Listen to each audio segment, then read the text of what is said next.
E é curioso o tema de hoje, porque é a última da série. Eu decidi mudar o que estava planeado, mas decidi buscar uma que eu achava que fosse realmente, pudesse fechar esta série. E fala acerca da igreja sendo um lugar cheio de recursos. E eu sei que talvez isto seja um bocado... Talvez vocês pensem em coisas que eu não quero dizer, ou vou explicar o que eu quero dizer com isto no final. A igreja é um lugar cheio de recursos porque Deus é um Deus cheio de recursos. E é com base nisto que esta frase está feita. Nós temos estado a estudar a igreja, o que é a igreja, sinais de uma igreja viva. Uma igreja que iniciou no dia de Pentecostes, repleta da presença de Deus e do Espírito Santo. E ao lermos a carta aos Coríntios, encontramos uma igreja também frágil, uma igreja com problemas, com divisões dentro dela. Havia diferentes partidos dentro da igreja. Mas ao mesmo tempo que encontramos isto, percebemos que verdadeiramente a igreja está apoiada, suportada, alicerçada na cruz de Cristo. A cruz de Cristo, que é o poder de Deus e a sabedoria de Deus. Fraqueza de Deus para os romanos e loucura de Deus para os gentios. Mas para Deus, a cruz é poder e sabedoria. E na última mensagem, nós falamos acerca das imagens da igreja. Vimos a igreja como a lavoura de Deus, o lugar onde Deus, o Pai, trabalha. E o que mostra que tu e eu somos um trabalho ainda não terminado. Tu e eu estamos em obras. Deus está a trabalhar em nós para que em nós seja produzido o caráter de Jesus. A segunda coisa que vimos, a segunda imagem que vimos é que nós somos edifício de Deus. E falamos da importância do alicerce. Quem é o alicerce da igreja? Cristo. A pessoa de Cristo. Deus, mas na pessoa de Cristo. E é interessante, Cristo é onde a igreja vai estar levantada. E a terceira imagem que nós vimos, porque ela fala da Trindade de Deus, Deus Pai, Deus Filho, e a terceira imagem é que nós somos templo do Espírito Santo, onde o Espírito Santo habita. Nós, de uma forma coletiva, somos o templo do Espírito Santo. Ou seja, isto verdadeiramente mostra que, ainda que sejamos uma obra em trabalho, nós somos a perfeita noiva de Jesus. E aguardamos a sua vinda, em que o veremos face a face. E espero que tu tenhas esta certeza em teu coração, porque se não a tiveres, então, é porque tu não fazes parte da noiva. Porque eu acho que todos aqueles que são filhos de Deus sabem no fundo do seu coração que são filhos de Deus. E esta eu espero que seja uma segurança para ti. Hoje vamos ver a igreja como um lugar repleto de recursos. Cheio, não por ser grande, por ser rica, por ter sido pintada. Alguém viu que a igreja foi pintada por fora? Ok. Não, a igreja não por ser influente, como alguns pensam que por sermos influentes ou politicamente influentes somos uma igreja poderosa. Não. O nosso poder não está aí. Está em sermos um lugar onde Cristo está presente, onde a sua presença faz toda a diferença e as coisas acontecerem. Quando olhamos para Cristo, percebemos que não há falta de recursos. A mensagem de hoje está no início do segundo ano do ministério de Jesus. Jesus cruza-se com muitas pessoas necessitadas, pessoas que estavam desesperadas à procura de ajuda. E ele, sendo o Senhor de tudo e de todos, decide envolver-se, arregaçar as mangas e fazer a diferença na vida de algumas pessoas. Neste segundo ano do ministério, começa com a morte de quem? De João Batista, o seu primo. E ele decide afastar-se para curtir o desânimo. Foi uma notícia que o abalou imenso. Ele ficou muito tocado com a morte do seu primo. Não por ser seu primo, mas por ser o profeta que Deus estava a levantar. Ele sabia que o tempo estava a mudar na sua história. E por isso ele sai à procura de silêncio. Mas ao fugir da multidão, a multidão vai atrás dele. Esta multidão que estava desesperada à procura de ajuda e que vai atrás dele. Jesus, curiosamente, não decide se afastar decide estar presente, decide estar acessível, decide estar interveniente. E eu acho que é tanto um modelo para nós como igreja, em que nós como igreja não podemos recusar estarmos envolvidos numa sociedade que precisa da nossa intervenção, do nosso amor e da nossa mensagem. Claramente, não podemos nos isolar alegando falta de recursos ou falta de capacidade por sermos uma igreja pequena e insignificante. Mas a chamada de Deus é para que tu e eu, independentemente dos recursos que nós temos como pessoas, nós nos possamos envolver e esperar que milagres aconteçam. Mateus capítulo 14 conta-nos esta história, este episódio na vida de Jesus. Mateus 14, versículo 13. Vamos virar para lá. Mateus 14, 13. Encontramos este relato de Jesus. Jesus, ouvindo isto, retirou-se dali num barco para um lugar deserto à parte. Sabendo as multidões, vieram das cidades seguindo por terra. Desembarcando, viu Jesus uma grande multidão, compadeceu-se dela e curou os seus enfermos. Ao cair da tarde, vieram os discípulos a Jesus e lhe disseram: o lugar é deserto e vai adiantar a hora. Versículo 15. Despede, pois, as multidões para que, indo pelas aldeias, comprem para si o que comer. Jesus, porém, lhes disse: não precisam retirar-se, dá-lhes vós mesmo de comer. Mas eles responderam: não temos aqui senão 5 pães e 2 peixes. E eles disseram: trazei-mos. E tendo mandado que a multidão se sentasse, vieram sobre a relva, tomando os 5 pães e os 2 peixes, erguendo os olhos aos céus, abençoou. E depois, partindo os pães, deu aos discípulos e estes às multidões, e comeram e se fartaram. E dos pedaços que sobejaram, recolheram ainda 12 cestos cheios. E os que comeram foram cerca de 5.000 homens, além de mulheres e crianças. É um episódio inesperado na história de alguém que quer descansar, ter uma multidão que está atrás dele, que somaria certamente mais de 10.000 pessoas. A primeira grande desafio que nós temos aqui é, possivelmente, como Jesus, nos envolvermos, não passarmos ao lado. Bernard Shaw, que foi um escritor irlandês, ganhador do Prémio Nobel em 1925, escreveu uma frase curiosa que diz assim: o maior pecado para com o próximo não é odiá-lo, mas ser-lhe indiferente.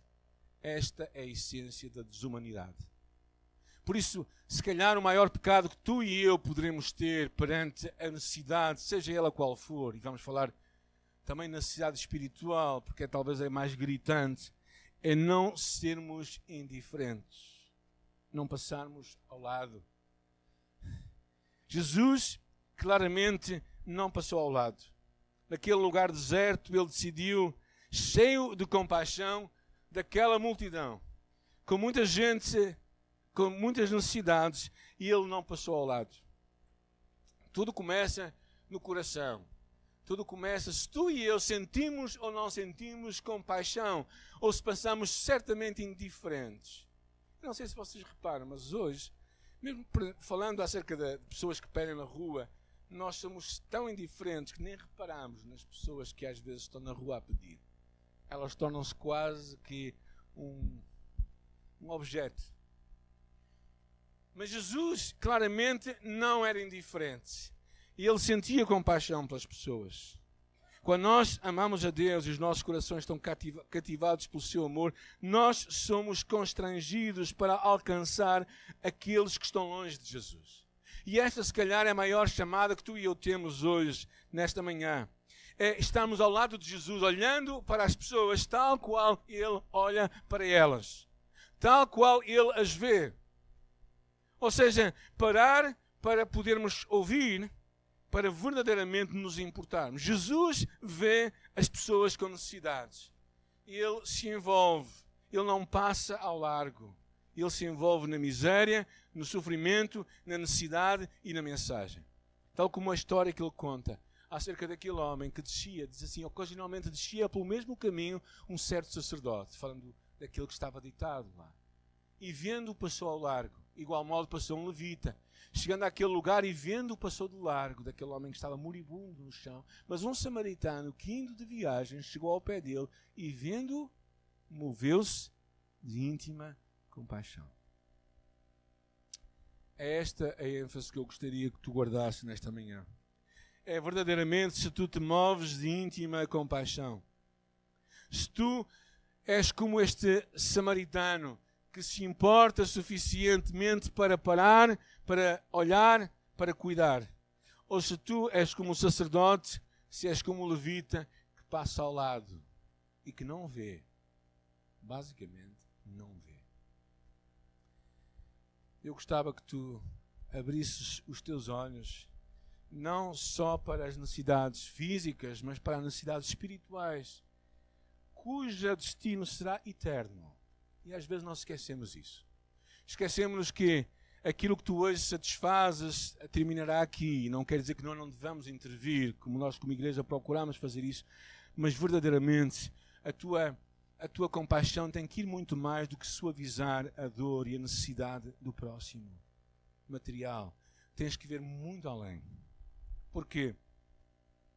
Porque quando tu não te preocupas com o destino eterno de alguém, estás a deixar que alguém fique eternamente longe de Deus.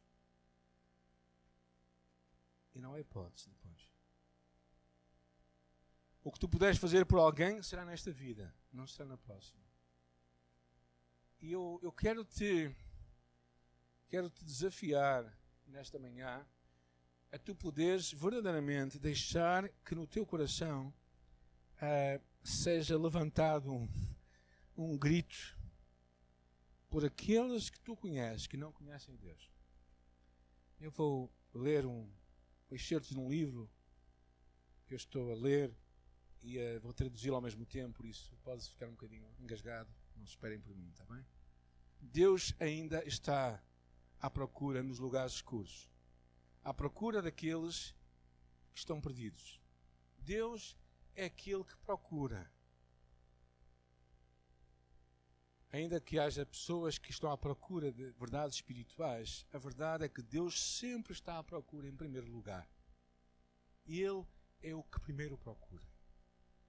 Ele é o único que deixou a sua glória no céu para vir e viver entre nós.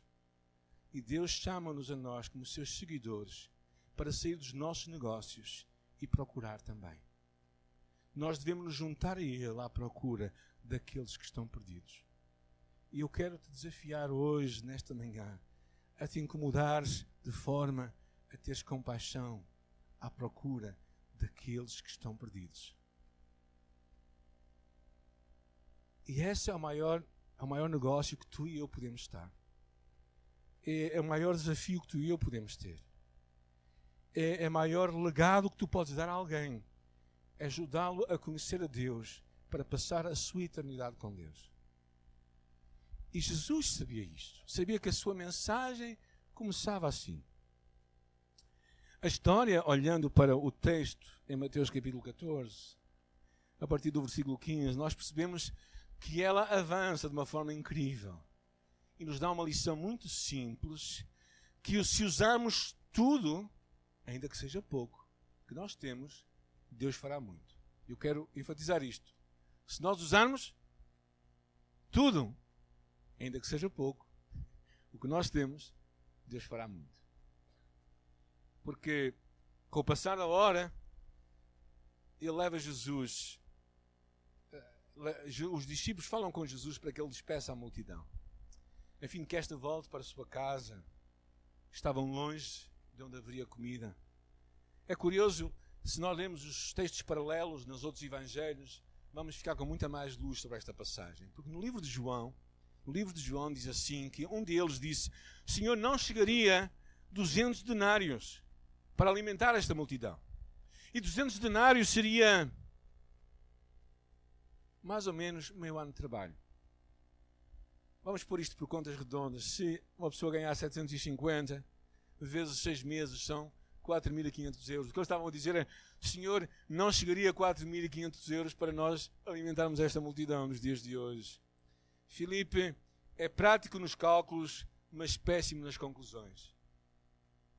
Eu temo que tu e eu vivemos, nós somos pessoas que nascemos num contexto, num ambiente motivado pelo racional, por aquilo que é lógico, por aquilo que nós conseguimos alcançar com a nossa mente, mas muito menos pelo sobrenatural, que Deus tantas vezes quer realizar.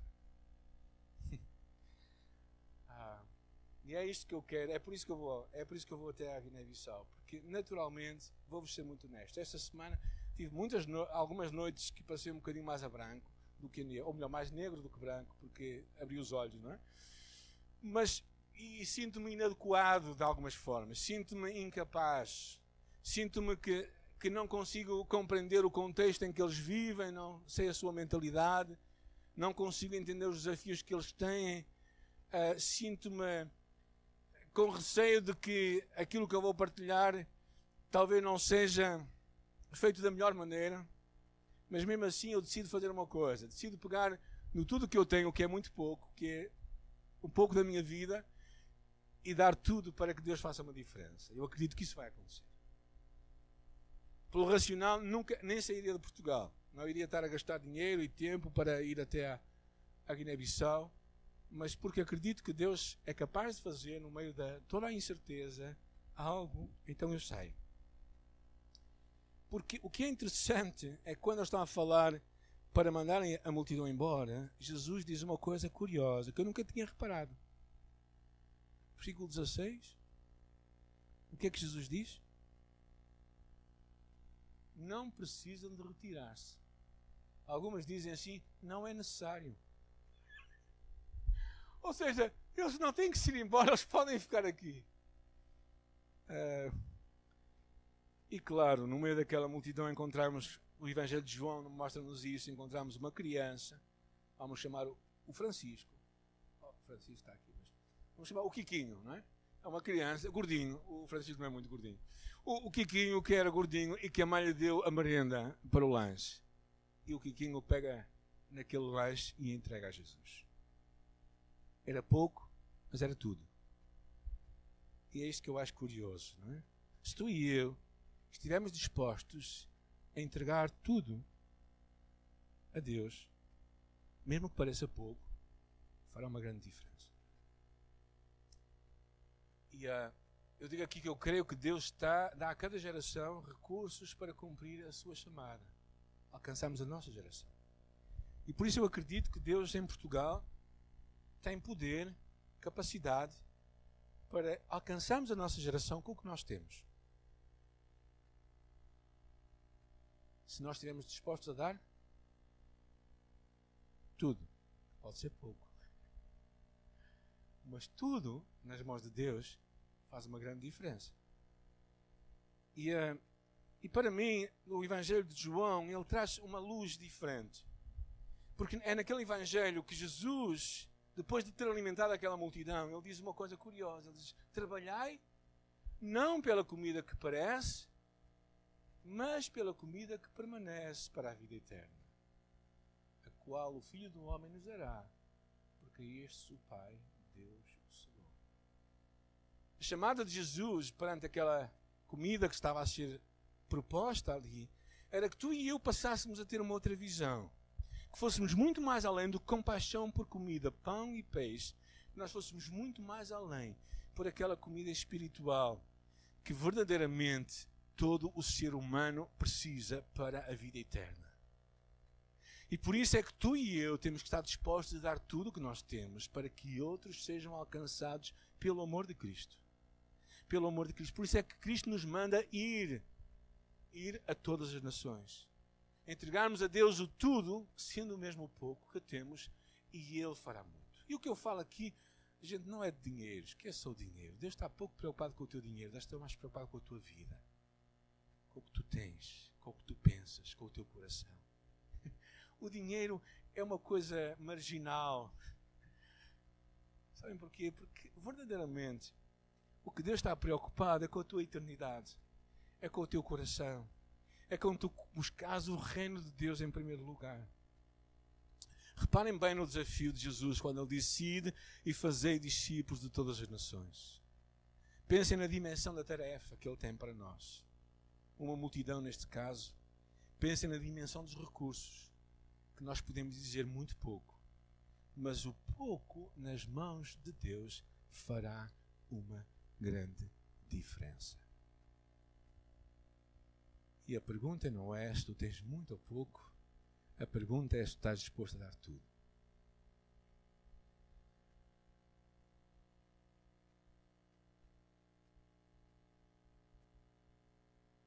A história continua e é curioso, porque ele diz assim: não precisam de retirar-lhe, dá-lhes vós mesmos de comer. Claro, eles responderam: temos aqui senão 5 pães e 2 peixes, e ele disse: trazemos. O que acontece aqui, a seguir, é muito interessante na história, porque ele diz: e tendo mandado que a multidão se assentasse sobre a relva, tomando os 5 pães e os 2 peixes, erguendo os olhos para o céu, os abençoou. E depois, tendo partido dos pães, deu-os aos discípulos e estes às multidões. Deus espera que o busquemos, que busquemos a sua direção para nós, mas que em primeiro lugar o busquemos a Ele. Estejamos confiantes de que nós não podemos fazer as coisas por nós próprios, com os recursos que nós temos, seja como for. Jesus claramente fala isto: sem mim nada podeis fazer. Pensa na tua vida agora, hoje, neste dia, nos desafios que tu tens. Como é que tu pensas resolver a tua vida? O que é que tu pensas fazer com ela? Como é que tu vais tomar as decisões? Será que verdadeiramente tu estás a depender deste Deus que nós falamos aqui? Estás a buscar a sua direção, esta convicção na tua alma de que sem Ele nada podes fazer? Ou será que tu achas que já consegues fazer as coisas? Já és de maior idade? Já tens capacidade de decidir? Já tens recursos que podes usar como queres? É interessante que nesta história, e eu acho que para nós também como igreja, precisamos sempre de pensar assim: sem Ele nada podemos fazer. E sabe, isto é muito bom dizer quando nós temos necessidades, não é? Mas quando nós temos abundância, às vezes nós esquecemos isso. Às vezes nós esquecemos que na nossa abundância nós precisamos mais desesperadamente de Deus, ou tão desesperadamente de Deus, quanto precisamos de Ele na nossa necessidade. Eu até diria se calhar mais. Porque somos se calhar mais tentados a pensar que conseguimos sozinhos fazer as coisas. Sabem que às vezes dou por mim próprio a ter que parar e a sintonizar o meu coração com Deus e assumir no profundo da minha alma que sem Ele nada posso fazer. Precisamos urgentemente de um poder espiritual maior, grande, que possa mover-se entre nós, o poder do Espírito Santo. Precisamos de um derramamento de Deus entre nós, de forma a sabermos que tudo o que acontece neste lugar seja por causa dele. Era isto que a igreja primitiva viveu. Não é? Nós estamos, às quartas-feiras, estudamos esta última quarta-feira sobre o poder do Espírito Santo na igreja. E houve uma frase que destacou nas leituras que temos que fazer, que diz assim: cerca de 95% das coisas que nós fazemos na igreja podem acontecer mesmo sem a presença do Espírito Santo. Mas essas 95% verdadeiramente não vão mudar os corações. É os outros 5% que Deus faz que vai fazer os 100% acontecer na vida do homem. E nós precisamos desesperadamente disso. Porquê? Porque nós habituámos-nos a caminhar com Deus. Habituámos a fazer as coisas, às vezes de uma forma muito independente, completamente à parte de Deus. E eu sinto que tantas vezes eu me dou a mim próprio perante um lugar onde eu preciso de parar e pensar que eu preciso de Deus. Muitas vezes eu torno-me profissional do Evangelho. O que é que significa? Alguns são profissionais aqui, não é? Têm as suas profissões, sabem fazê-las bem. Fazem até quase sem pensar nelas, certo? É natural. Eu vejo muitas vezes assim, a fazer as coisas sem pensar nelas.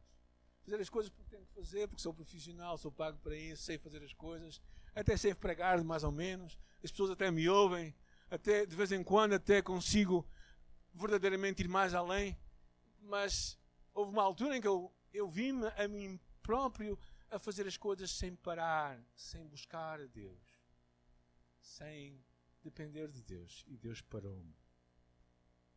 porque verdadeiramente nós precisamos de olhar para Ele.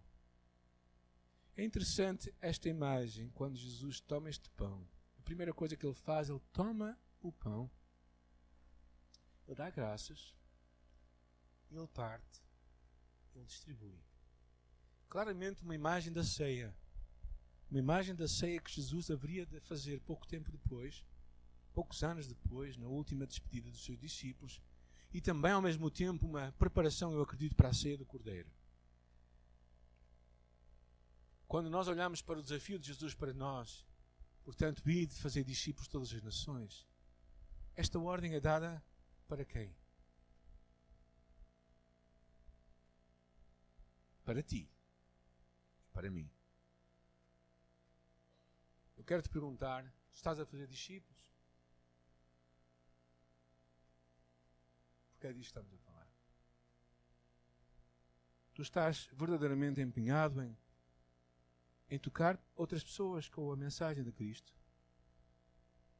Ou será que tu tens pensado assim, não vale a pena, as pessoas não se vão converter? Será que tu és daqueles que dizem assim, bem, não adianta. No Brasil as coisas até funcionam bem. Há muita gente que se converte, mas cá em Portugal isso não acontece. Onde é que está Deus? Será que Deus é brasileiro? Perdoem-me os irmãos brasileiros, de certeza que não é. Nem é português. Deus não se confunde com nenhuma nação. Deus é o Deus de todas as nações. E Ele nos chama a nós a fazermos a diferença na vida de alguém. Eu quero hoje que tu deixes que Deus toque o teu coração para que um derramar de compaixão de Deus venha à tua alma para a eternidade das pessoas que estão à tua volta sem conhecer a Deus. Hoje pode ser o último dia da tua vida. Já pensaste? E o que tu podes fazer hoje por alguém, amanhã pode ser tarde demais. Tarde demais. A vida é um instante, gente. A vida é um flash. Quem tem mais de 30 anos sabe o que é que eu estou a falar. Quem tem menos é capaz de não compreender. Okay? Pronto, tudo bem. Tudo bem. Vão um dia chegar lá onde eu quero chegar. Mas a vida é assim, não é? Quando então vêm os filhos e quando então vêm os netos, então a vida parece que desaparece muito mais. Mas Jesus está à espera que tu hoje decidas fazer uma coisa, decidas acreditar que esta chamada é para ti. Eu vou usar a minha vida para acreditar que um destes dias, eu vou pescar. Porque não sei se vocês... O Mário vai à pesca muitas vezes, não é? Nem sempre pescas, não é, Mário? Nem sempre. Pronto, mas muitas vezes. E pesca as coisas grandes, que eu já vi, não é? Mas imaginem o Mário ir à pesca com a cana e o anzol. Mas não leva isco. Porque ele acha que não vai pescar. Vai até lá, apanha sol, porque é importante apanhar sol, não é? E vem-se embora e diz assim, não pesquei nada. E alguém lhe pergunta, então o que é que tu fizeste? Bem, eu levei a cana, levei o anzol, mas não esperei que algo acontecesse, por isso nem levei o isco. Pois nós somos assim. Saímos para a pesca, dizemos que vamos falar de Jesus às outras pessoas, mas quando chega a hora H, não apresentamos o Evangelho. Desviamos a conversa, falamos de outras coisas. Então o sol, hoje está um dia de sol, é verdade. Está um bocado frio, está? Está um bocado frio, não está? O brasileiro diz que está muito frio, não é? Um bocado é só para os portugueses, muito é para os brasileiros. Está muito frio. Esquecemos. Perdemos a oportunidade. Deixamos que a multidão chegue com fome. E depois dizemos assim, olha, o melhor é mandá-los embora. E Jesus disse, não é necessário. Porque nós temos comida aqui. Temos comida para eles. E sabes o que acontece? É que um destes dias tu vais lançar a cana com o isco e o peixe vai estar lá. E tu vais pescar. E tu vais dizer, afinal há peixe neste aquário. Afinal, eu também sei pescar. Eu acho que é isso que Deus quer fazer connosco. É isto que Deus quer fazer connosco. Porque senão Ele não nos deixava isto para nós. Qual o pai que diz a um filho, faz isto, e vocês sabem que ele não faz? Isso foi estúpido, o pai, não é? Ele foi burro. Mas um pai que é inteligente, pede uma coisa ao filho e sabe que ele é capaz de fazer. Então quando Deus nos deixou esta ordem, foi porquê? Porque ele achava o quê? Digam lá. Somos capazes de fazer. E não somos capazes. Porquê? Porque o pouco que nós temos, pode ser tudo que nós temos, nas mãos de Deus, faz muita coisa. Mas nós temos que estar dispostos a dar. Nós temos que estar dispostos a fazer o quê? A envolvermos-nos. A não passarmos ao lado. A não ficarmos indiferentes. A não ficarmos com um coração insensível. Mas a usarmos tudo que nós temos, sendo pouco, acreditando que Deus pode fazer muito. E neste processo todo, eu acho que o mais importante é buscarmos a Deus. É desenvolvermos na nossa alma uma atitude de dependência dEle.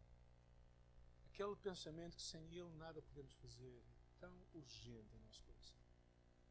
É tão urgente que tu pares e digas assim: Senhor, sem Ti eu não posso fazer nada. Nós não podemos agir no automático. Nós precisamos de viver em obediência constante a Deus, seguindo o pulsar do seu coração. Mas começando logo no início, começando pedindo a Deus: Senhor, faz-me ver como Tu vês a multidão. Faz-me ver o meu vizinho como Tu vês. Faz-me ver o meu familiar como Tu vês. Faz-me ver aquela pessoa como Tu olhas para ela. Porquê? Porque um destes dias Tu podes tocar a vida deles e eu quero estar presente. Vocês têm alguém que tem dificuldades em orar por ela e acreditar que ela se vai converter? Alguém tem? Eu tenho. Tenho lá um vizinho que não vou lá muito à bola com ele. Os meus filhos já sabem do que é que eu estou a falar. Mas aqui há um tempo atrás Deus pôs-me a orar por ele. Orar para que Deus tocasse a vida dele. Orar que Deus pudesse fazer um milagre. E se Deus fizer algo na vida dele, é mesmo um milagre, gente. Olhem que ele não... É mesmo um milagre, não é? É mesmo um milagre que vai acontecer. Porque ninguém na rua vai acreditar. Se aquele homem mudar, gente, toda a gente vai mudar naquela rua. E Deus foi orar por ele. Eu tenho me esquecido, para ser honesto. Não tenho orado ultimamente. Eu não tenho querido orar. Talvez seja o maior problema é não querer orar pelas pessoas. Mas eu quero te encorajar hoje. Abrir o teu coração. Igreja, como nós dissemos no princípio, tem que ir assim, que eu esqueci-me por último slide. É um lugar cheio de recursos. E não é porque nós temos poucos ou muitos, com dinheiro ou sem dinheiro, talentosos ou não talentosos, é porque Deus está aqui. E se Deus está aqui, então não há limites para os recursos de Deus. Quem acredita pode dizer amém. Amém. Alguns améns aqui. Graças a Deus. Não é preciso todos. Mas eu espero que tu saias daqui com amém no teu coração. E digas: Deus, eu quero que eu esteja disponível para ti. Que eu me importe, que eu não passe ao largo. Que eu me aproxime, esteja disposto a dar o que eu tenho. E acreditar que tu farás muito. E neste processo, ajuda-me a buscar-te a ti. E verdadeiramente, irmãos, eu trouxe esta mensagem e mudei-a porque era uma outra que eu ia pregar. Foi porque, por mim próprio. Por mim próprio. Eu vou falar um bocado porquê. Há 1 ano e meio atrás nós fomos a Bissau. Demos conferências lá na igreja e falámos com mais de 30 pastores e 80 líderes. Mais de 100 pessoas assistiram durante 4 dias à nossa conferência. Fizemos a conferência e na saída de lá, um pastor, um missionário que está lá, decidiu dar o curso, não era este, era a versão ocidental, a uma série de pastores. Ele deu a mais ou menos 20 e tal pastores o curso, com a ideia de que eles pegassem naquele curso e dessem nas suas igrejas locais. Sabem quantos deram aquele material na sua igreja local, daqueles 20 e tal? Alguém quer tentar adivinhar? Ninguém deu. Ninguém teve coragem de dar. Sabe o que é que isto me diz? Diz-me a mim que eu não sei o que é que vou fazer aqui na Guiné-Bissau. Diz-me a mim o quê? Diz-me que eu estou cheio de medo, humanamente falando. Estou cheio de medo de ir lá e voltar a acontecer o mesmo. Mas sabem o que é que eu acredito? É que Deus me manda ir e levar a cana, e levar o isco, e acreditar que Deus vai fazer as coisas acontecer. Porque Deus é um Deus cheio de recursos. E eu estou a abrir um bocado o meu coração, porque é muito como eu me tenho sentido nesta preparação para a Guiné. É olhar para que seja Deus na nossa infinita limitação que eu tenho como português, como branco, como ocidental, como alguém que não compreende, o Valerio sabe o que é que eu estou a falar, alguém que não compreende o que é que eles pensam e a forma como eles trabalham, a forma como a sociedade em Bissau funciona, e muito menos lá em Gabu, lá perto dos Mandingas e dos Fulas. Eu não sei como é que aquilo funciona, não é? E eu vou lá simplesmente com os meus 5 pães e 2 peixes. E acredito que Deus vai fazer alguma coisa. Acredito que, porque senão não tomava vacinas como tomei, não é? Não era para aqui a tomar medicamentos, a enfrascar medicamentos e a passar lá, porque aquilo é pouco romântico. A Bissau é pouco romântico, não é? Talvez as Ilhas Bijagós, agora tem lá uma série de hotéis muito interessantes. Se vocês forem à net, vejam lá, Ilhas Bijagós. Aquilo é bom. Tem lá pessoal que vai de jato privado de França até às ilhas. É um lugar bonito para estar, passar férias. Bissau não é assim. Mas porquê? Porque eu acredito que Deus é um Deus cheio de recursos. Eu abro o meu coração para, primeiro também para que possam orar por nós, porque já sabem um bocado as nossas limitações e dificuldades e receios, humanamente falando, mas ao mesmo tempo tem uma esperança. Não é? A esperança que a obediência ao que Deus pede para que nós façamos, a obediência de entrega, o que nós temos a Deus, é o que vai fazer as coisas acontecer. E eu estou muito encorajado também este ano, porque o meu filho vai connosco, não é? E ele é jovem. Eu já fui jovem. E parte do ministério que nós vamos ter é formar líderes de jovens. E sabem que em África, os jovens e as crianças são a maioria da gente. A maioria da população, não é? Então, gente com capacidade, gente com... Quem sabe será através desta nova geração que Deus vai alcançar um povo com uma mensagem de libertação, uma mensagem verdadeiramente que pode trazer cura ao coração das pessoas. Por isso, queridos, orem por mim, por nós, e orar que Deus possa realmente nos fazer acreditar. E quando eu faço isto, também sei, irmãos, que é o mesmo que acontece aqui na igreja, quando eu penso que Deus tem que fazer muito mais aqui entre nós. Eu sinto-me assim, sinto-me com muita limitação, mas creio que Deus pode fazer grandes coisas. E eu espero que tu também te juntes a mim e deixes que uma onda de compaixão toque em teu coração por aqueles que não conhecem Jesus. Senhor, eu oro, Pai, por uma onda que vem de Ti, compaixão, de amor. Oh Deus, não nos faças passar indiferentes ao lado daqueles que estão a morrer sem Jesus. Não nos deixes passar noites a fio, dormindo bem, quando pessoas que nós amamos, familiares nossos, pessoas que estão perto de nós, estão a morrer sem Jesus. Mas desperta-nos, Senhor. Desperta-nos para a necessidade de alcançar, de amar, de nos importarmos, de buscarmos a Tua direção, de agirmos, Pai. Obrigado, Pai, porque um dia alguém agiu em nossa vida, porque nos amou o suficiente. Alguém veio ao nosso encontro porque se importou o suficiente. E nós temos que crer que o mesmo é dado a nós, para que nós nos importemos e saiamos e façamos o mesmo, para que vidas sejam tocadas e o Evangelho transforme o coração das pessoas, Pai. Oramos nesta manhã para que o Teu Espírito Santo fale ao nosso coração. Mova-nos, Pai, em direção a essas pessoas, Pai. E mesmo que nós tenhamos dificuldades em ver, não nos deixes desistir, Pai, de orar, de nos importarmos, de nos interessarmos, de querermos que os nossos familiares, destes dias, venham a conhecer-te. E fazemos isso, Pai, porque acreditamos que naquele dia aconteceu uma grande abundância. E hoje também Tu podes fazer o mesmo acontecer. Dá-nos fé e disciplina para que tal aconteça, para a glória do Teu nome. Amém.